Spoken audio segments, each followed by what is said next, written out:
Shalom, shalom. Nah, adik-adik, hari ini kita berjumpa kembali dalam ibadah sekolah minggu kita. Mari kita siapkan hati kita mau memuji Tuhan, kita mau menyembah Tuhan dengan pujian, jika bukan karena Kau Tuhan.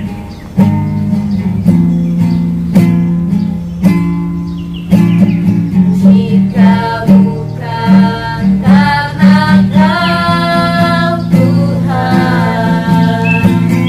tak ada hari ini.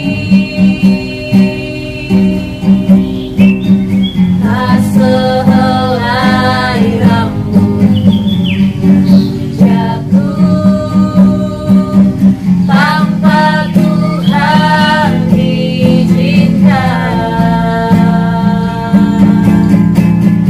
Bukan karena kebaikanku aku ada, ya Tuhan, namun oleh besar kasih-Mu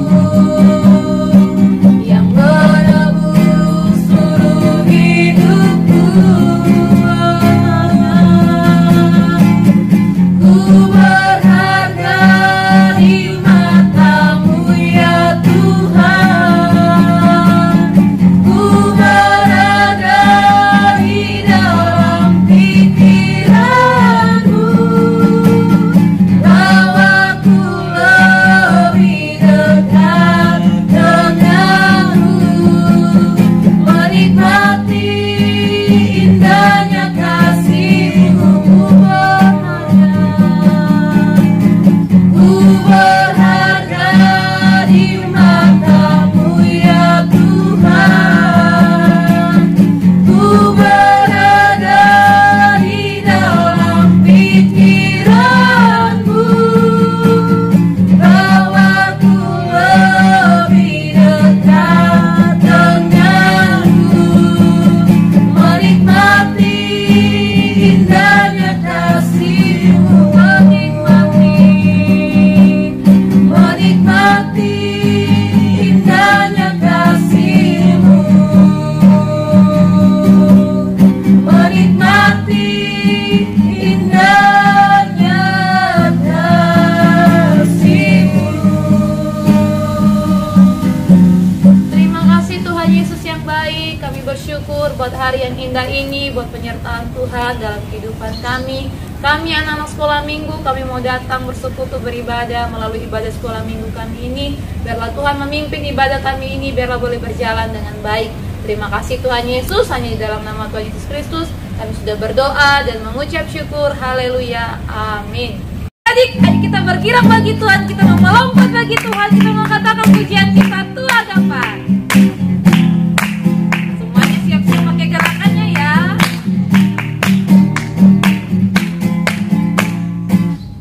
Agapan, apa kabar? Hehe, jumpa lagi. Mana senyumannya? Ku beri senyum manis padamu, senyum misioner. Sekali lagi, Agapan. Agapan.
lebih dari laut lebarnya, mengelilingi bumi tingginya.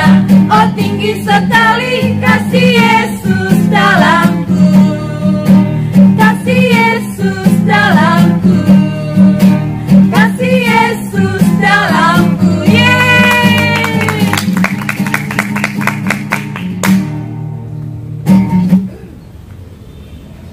Nah adik-adik, saatnya kita mendengarkan kebenaran firman Tuhan. Sebelum itu mari kita sama-sama nyanyikan pujian. Ku mau mendengar firman Tuhan, hati dan telingaku siapkan. Amin.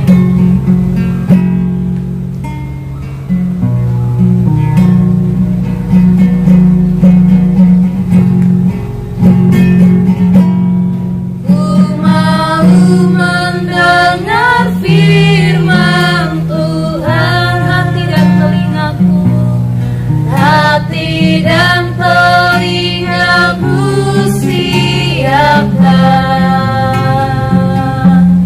Berbicaralah ya Tuhan,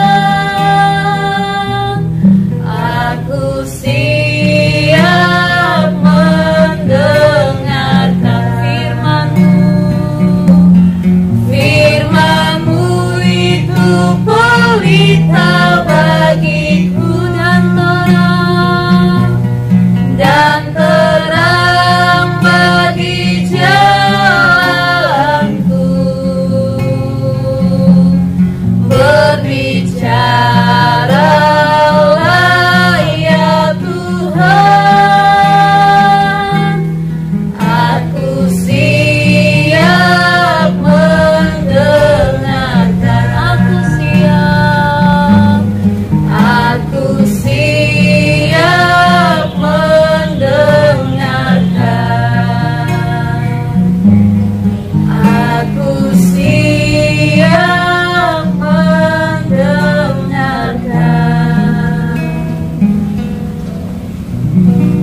Nah adik-adik, sebelum kita mendengarkan firman Tuhan, kita mau berdoa bersama-sama. Bapak, terima kasih Tuhan, kami mengucap syukur karena kami sudah memuji dan berkirang bagi nama-Mu Tuhan. Nanti pada saatnya kami akan mendengarkan firman Tuhan. Kau sertai, biarlah apa yang disampaikan oleh kakak-kakak kami bisa mengerti dengan baik dan kami bisa melakukan dalam kehidupan kami hari lepas hari. Bapak, terima kasih, kami menyerahkan jam pemberitaan firman ke dalam tangan pengasihan-Mu. Dalam nama Yesus kami telah berdoa, haleluya, amin. Shalom, puji Tuhan. Selamat pagi adik-adik sekolah minggu semuanya. Kita sudah menyanyi bersama-sama ya dari tadi. Nah, saat hari ini Kevi mau melanjutkan tema firman Tuhan Kevi untuk bulan ini sampai dengan nanti bulan April. Nah, kalau minggu kemarin adik-adik sudah belajar teladan dari Tuhan Yesus, bagaimana Tuhan Yesus membasuh kaki murid-muridnya, dan kita belajar teladan kerendahan hati dan bagaimana hati seorang yang mau melayani.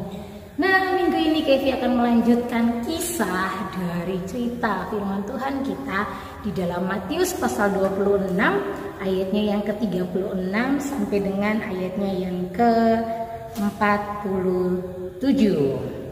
Di dalam cerita ini adalah cerita di mana Tuhan Yesus di Getsemani. Nah, adik-adik, kita mau belajar teladan luar biasa apa lagi yang Tuhan Yesus berikan kepada setiap kita. Adik-adik semua pasti pernah merasa yang namanya takut, sedih, merasa gelisah, pernah merasa sendiri walaupun di rumah ada mama, ada papa, tapi masih rasa sendiri gitu. Atau walau di sekolah ada teman-teman dan ada guru-guru, kamu masih merasa sendiri gitu. Nah, kadang-kadang perasaan seperti itu terjadi dalam kehidupan kita.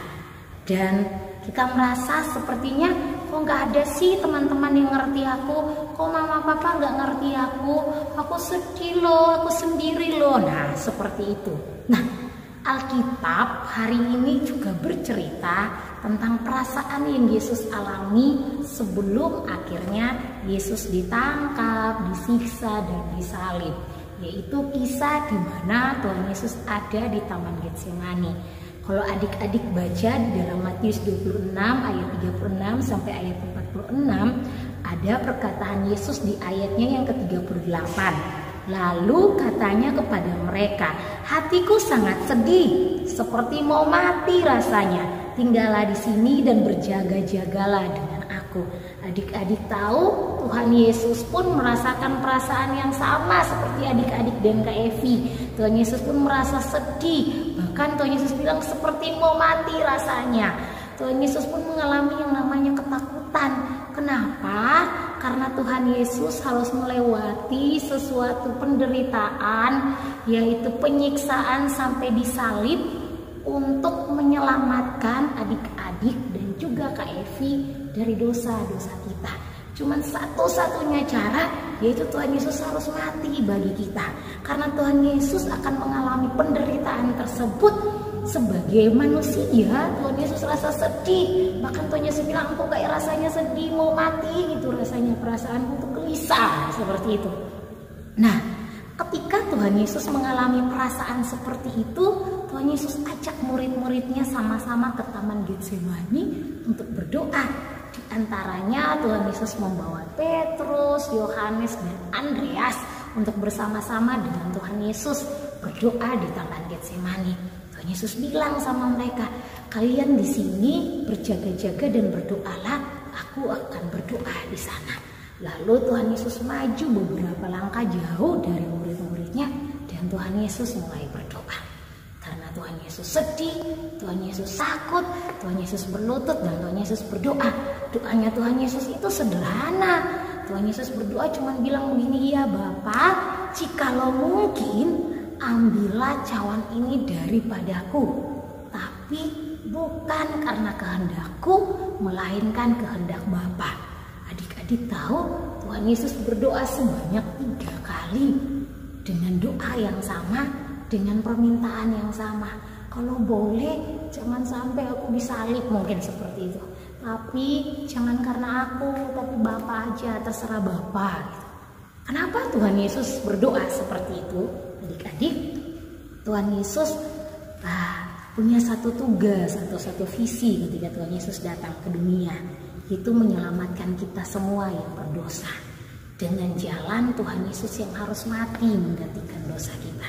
Dan penderitaan salib itu adalah penyiksaan yang sangat berat yang akan Tuhan Yesus alami. Karena Tuhan Yesus akan mengalami penderitaan yang sangat berat itu untuk menebus dosa kita. Sebagai manusia, Tuhan Yesus mengalami perasaan sedih dan perasaan takut. Karena itu Tuhan Yesus berdoa supaya Bapa berikan Tuhan Yesus kekuatan untuk melakukan tugas, yaitu menyelamatkan kita, umat manusia, kamu maupun Kak Evi. Nah, dari cerita Tuhan Yesus di Taman Getsemani ini, Kak Evi mau bagi 2 hal teladan yang Tuhan Yesus berikan kepada setiap kita. Kalau tadi Kak Evi mulai ketika kita sedih, kita gelisah, kita semua pernah mengalami perasaan-perasaan seperti sedih, sakit, takut, gelisah. Itu perasaan yang wajar, bisa adik-adik alami maupun Kak Evi. Tapi ketika kita mengalami perasaan-perasaan seperti itu, apa yang harus kita lakukan? Teladan yang Tuhan Yesus berikan kepada kita adalah yang pertama, Tuhan Yesus berdoa. Wah, ketika Tuhan Yesus merasa takut, merasa sedih, Tuhan Yesus berlutut dan berdoa kepada Bapa di surga. Adik-adik, ketika kamu merasa sedih, sendiri, takut, atau ketika kamu merasa gagal atau apapun itu, mulailah dengan berdoa. Kalau beberapa bulan yang lalu Kak Evi sudah membahas tentang doa. Doa itu adalah kita berbicara dengan Tuhan seperti berbicara dengan teman kita atau dengan siapapun. Apapun yang kamu rasakan, kamu bisa sampaikan kepada Tuhan lewat doa. Kamu boleh cerita apapun, kamu boleh sampaikan apapun. Ketika kita berdoa, Tuhan akan kasih kita semangat dan kekuatan yang baru. Kalau kamu sedih, lipat tanganlah, tutup matalah, dan berdoalah. Kalau kamu senang, lakukanlah yang sama, melipat tangan, tutup mata, dan juga berdoa. Apapun situasi kita, apapun keadaan adik-adik maupun Kak Evi, langkah yang paling tepat adalah ayo kita berdoa, berbicara kepada Tuhan seperti yang Tuhan Yesus lakukan adalah teladan bagi kita semua sebagai orang-orang percaya untuk di dalam segala situasi ayo kita berdoa. Yang kedua, kita mau belajar teladan apa sih dari Tuhan Yesus? Kalau tadi Kak Evi bilang dalam doanya Tuhan Yesus bilang, ya Bapa, jikalau mungkin ambillah cawan ini daripadaku, tapi bukan kehendakku melainkan kehendak Bapa. Kehendak Bapa, Yesus mati bagi kita, disalib untuk menggantikan dosa-dosa kita. Nah, dan Tuhan Yesus melakukan dengan baik tugas yang diberikan Bapa kepada Tuhan Yesus. Nah, adik-adik, yang kedua, teladan apa sih yang mau kita ambil dari cerita yang tadi? Yaitu bagaimana kita menuruti perintah Tuhan. Alkitab itu penuh dengan perintah-perintahnya Tuhan. Dan Kak Evi percaya Tuhan Yesus pun kasih setiap kita tugas. Dan salah satu tugas sederhana yang Tuhan berikan kepada setiap kita adalah menjadi saksi. Kalau Tuhan Yesus menyelesaikan tugas, yaitu menyelamatkan kita umat manusia dari dosa-dosa kita, adik-adik dan Kak Evi pun punya tugas, yaitu menceritakan tentang Yesus kepada banyak sekali orang yang mungkin belum kenal Tuhan Yesus. Jangan sampai cuman kita sendiri yang mendapatkan kasih Tuhan, yang diselamatkan lewat kematian Tuhan Yesus di atas kayu salib. Tapi mungkin ada mama atau papamu yang belum kenal Tuhan Yesus, ada kakek atau nenekmu, ada teman samping rumahmu yang mungkin belum kenal Tuhan Yesus. Kamu pun punya tugas dari Tuhan Yesus, yaitu ceritakan tentang keselamatan yang Tuhan berikan kepada kita lewat kematiannya di atas kayu salib. Ketika Tuhan mati dan menebus dosa kita, kita semua diampuni dan kita layak masuk surga. Ceritakan itu kepada orang lain biar mereka pun dapat menerima Tuhan Yesus sebagai Tuhan dan Juru Selamat dalam hidup mereka. Dengan begitu, adik-adik dan Kak Evi sudah mengikuti teladannya Tuhan Yesus. Nah, begitu ya adik-adik, jangan lupa dua hal ini. Nah, minggu depan Kak Evi akan melanjutkan dengan teladan-teladan Tuhan Yesus yang lain yang mau Tuhan Yesus berikan kepada adik-adik dan Kak Evi, biar kita dapat melakukannya dalam kehidupan kita juga dan kita semua bertumbuh bersama-sama di dalam Tuhan Yesus. Demikian cerita firman Tuhan Kak Evi pada pagi hari ini. Tetap semangat di rumah. Tuhan Yesus memberkati. Shalom. Mari kita sama-sama ucapkan doa Bapa kami. 1, 2, 3. Bapa kami yang di surga, dikuduskanlah namamu, datanglah kerajaanmu, jadilah kehendak-Mu di bumi seperti di surga. Berikanlah kami pada hari ini makanan kami yang secukupnya, dan ampunilah kami akan kesalahan kami, seperti kami juga mengampuni orang yang bersalah kepada kami. Dan janganlah membawa kami ke dalam pencobaan, tetapi lepaskanlah kami daripada yang jahat, karena Engkau-lah yang mempunyai kerajaan dan kuasa dan kemuliaan sampai selama-lamanya. Amin. Nah adik-adik, ibadah kita pada hari ini sudah selesai. Sampai jumpa dalam ibadah kita pada video-video berikutnya. Tuhan Yesus memberkati. Haleluya.